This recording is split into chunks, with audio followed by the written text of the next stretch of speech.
Union minister Rajiv Chandrashekhar ने startup conclave में कहा था कि 2014 में डिजिटल इकोनॉमी इंडिया की जीडीपी को सिर्फ 4.5% कंट्रीब्यूट करती है और वही आज 2025 में यह नियरली 15% कंट्रीब्यूट करती है।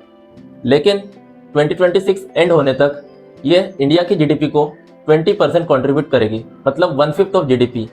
वाह, क्या अमेजिंग ग्रोथ है। लेकिन इसी डिजिटलाइजेशन की एक दूसरी कहानी भी है।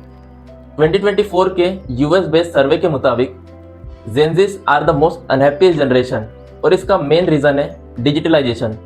तो आज की वीडियो में हम जानेंगे क्यों जेनजीज अब तक की सबसे अनहैप्पीस्ट और डिप्रेस्ड जनरेशन है और इसके पीछे रीजन क्या है और डिजिटलाइजेशन ने इसको कैसे अफेक्ट करा है। तो शुरू करते हैं ये video. Hello everyone, I am Nilesh and welcome back to my YouTube channel. आप सोच रहे होंगे डिजिटलाइजेशन कैसे अफेक्ट करेगा, सिर्फ जेनजी को क्यों अफेक्ट करेगा। डिजिटलाइजेशन का बेनिफिट तो सब ले रहे, पेरेंट्स भी चला रहे, यंग एज के बच्चे भी चला रहे, ओल्ड लोग भी चला रहे, सब चला रहे। लेकिन जो हमारी पेरेंट्स की जनरेशन थी, जो जेनजी के ऊपर वाली जनरेशन थी, उन्होंने डिजिटलाइजेशन को एक्सेप्ट किया है। उनके पास पहले से लाइफ में काम था, जॉब कर रहे हैं, कोई हाउस वाइफ है तो कोई किसी स्टार्टअप में, सब लोग अपने लाइफ में बिजी थे और उनके लाइफ में फ़ोन आया है तो उन्होंने थोड़ा थोड़ा इस्तेमाल करना चालू किया, उसको इफेक्टिवली यूज़ करना चालू किया। लेकिन जेनजीज की लाइफ डिजिटलाइजेशन से ही शुरू हुई। अगर आप देखोगे, सबसे पहला जो स्मार्टफोन आया वो 2008 या 10 में आया, मतलब जेनजी के टाइम पे ही आएगा। उसके पहले होते थे लैंडलाइन्स होते थे, तो हमारे पेरेंट्स जो होते थे वो लैंडलाइन पे बात करते थे, कॉल हो गया उनका, रख दिया, फ़ोन है पर और कोई काम नहीं है। लेकिन जब से स्मार्टफोन आया, सबसे ज़्यादा इस्तेमाल इसका जेनजीज ने किया, बच्चों ने किया, क्योंकि उनके पास और कोई लाइफ में उतना काम नहीं था।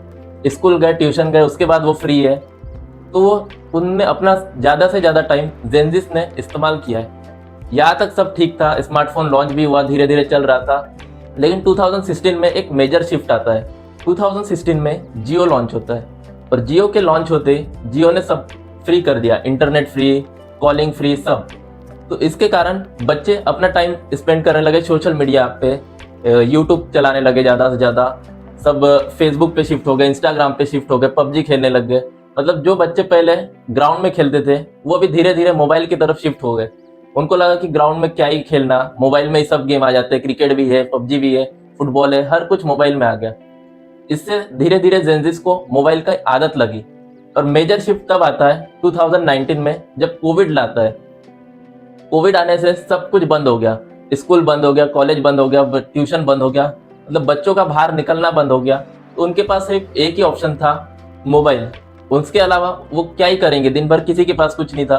उनको अगर क्लास लेनी है तो मोबाइल में लेना है, कोई ट्यूशन में कुछ वीडियो देखनी है, पढ़ना है रिलेटेड, हर कुछ मोबाइल में हो गया। इससे जेनजीज की लाइफ में एक मेजर इम्पैक्ट पड़ा। उन्होंने फिर जब कोविड खुला भी तो बाहर जाना बंद कर दिया, आउटडोर गेम्स जो पहले खेलते थे वो सब बंद हो गए।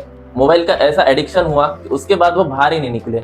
शॉर्ट ड्रिवन कंटेंट आ गए, जैसे शॉर्ट्स आ गए, रील आ गए, टिकटॉक आ गए, सबका अटेंशन स्पैन कम हो गया, सब 30 सेकंड में वीडियो देखने लगे, स्वाइप अप करने लगे।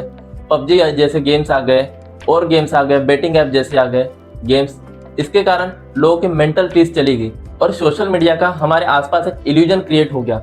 लोगों को सोशल मीडिया ही रियल लगने लगी। लोग अपने लाइफ को लोगों की फिल्टर लाइफ से कंपेयर करने लगे कि उसके पास आज मोबाइल है, गाड़ी है, ये है, वो है, क्योंकि वो सोशल मीडिया पे कहीं ना कहीं देख रहा है। कोई शो ऑफ के चक्कर में जिम जा रहा है तो किसी के पास महंगा स्मार्टफोन है, महंगी बाइक है, किसी ने अर्ली एज में सक्सेस पा लिया, किसी ने 15 साल की उम्र में कुछ बिजनेस कर लिया, किसी का नीट 18 की एज में निकल गया, किसी का यूपीएससी 23 की एज में निकल गया।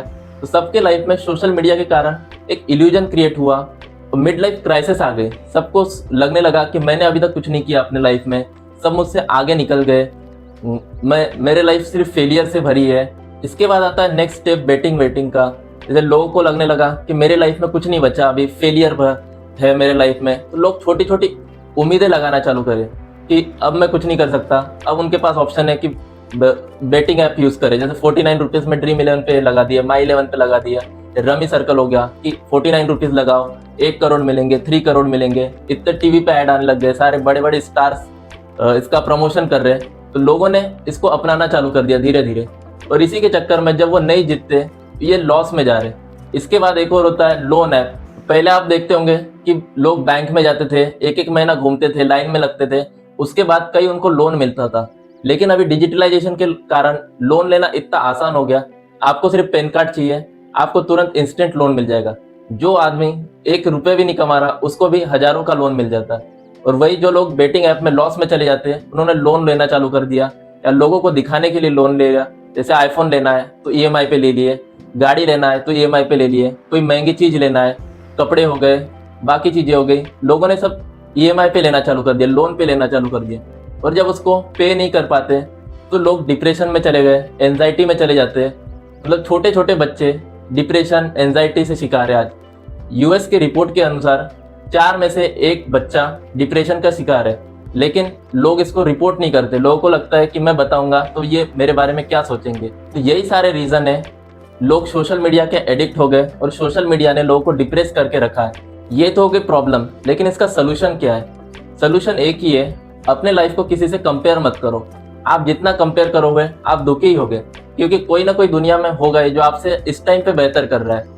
चाहे आप किसी भी फील्ड में, अगर आप नॉर्मल मेडिकल कॉलेज में पढ़ रहे हैं तो कोई एम्स में पढ़ रहा होगा, आप उससे कंपेयर करोगे।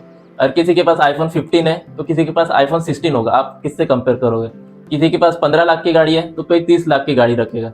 तो आप जितना कंपेयर करोगे अपनी लाइफ को, उतना आप डिप्रेशन का शिकार होगे। इसीलिए अपनी लाइफ अपनी तरीके से जियो, जितना आपके पास उतने में खुश रहो, मेहनत करो। आपके लाइफ में भी सफलता जरूर आएगी, सबके लाइफ में आती है अगर आप मेहनत करोगे तो। बस ये फेस की बात है, टाइमिंग की बात है।